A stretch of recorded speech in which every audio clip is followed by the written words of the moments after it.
Fərz et ki, müasir dövrümüzdən 3-4 era keçib və insanlar artıq ulduzlararası səyahət mərhələsinə qədəm qoyub və sən bu səyahət üçün komanda üzvü seçilmisən. Səfər başlayır və kosmik gəmi ulduzlararası kəşfə başlayır.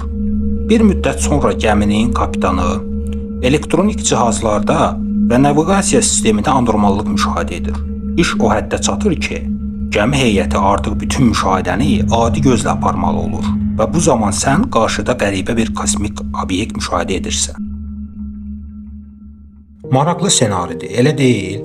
Ancaq bu hadisənin yaxın gələcəkdə reallaşması tamamilə mümkündür. Bəli, ulduzlararası səfərlər zamanı biz təbii olaraq qara dəliklə də rastlaşa bilərik və səyahət planımızı buna uyğun qurmaqda fayda var. Yaxşı, tutaq ki, səfər zamanı bir qara dəliklə rastlaşdıq. Bu zaman nələr baş verəcək? Gəlin bu haqda elmi mülahizələri nəzərdən keçirək. Əvvəlcə isə bir qədər qara dəliklər barədə məlumat verim.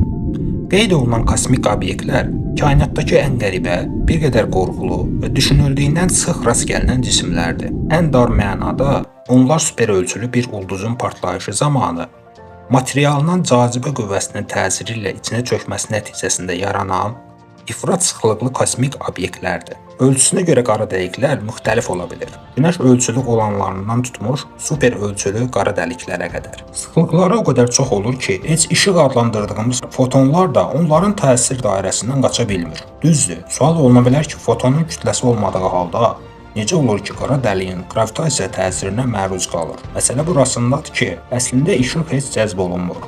Sadəcə olaraq qara dəliyin qravitasiyası ilə bükülən zaman-məkanın içinə düşür. Yaxşı, bəs biz, yəni bir adam qara dəlinin içinə düşsə nə baş verər? Əvvəlcə hadisə üfüqü deyilən yerə doğru istiqamətlənmiş olacaqsan və ora çatanda artıq uzaqlaşmaq mümkünsüz olacaq. Daha sonra cazibə qüvvəsi fərqindən dolayı bədənin uzanmağa başlayacaq. Buna elmi ədəbiyyatda spagetti effekti deyilir. Davam edək. Bundan sonra sən ta ki atomlarına ayrılana qədər dartılacaqsan və nəhayət tam udulacaqsan. Ancaq bundan sonra nə baş verdiyini yaxud baş verəcəyini hələ ki bilmirik. Çünki elmi və texnoloji imkanlarımız məhduddur. Daha bir maraqlı məqam isə bu vaxt.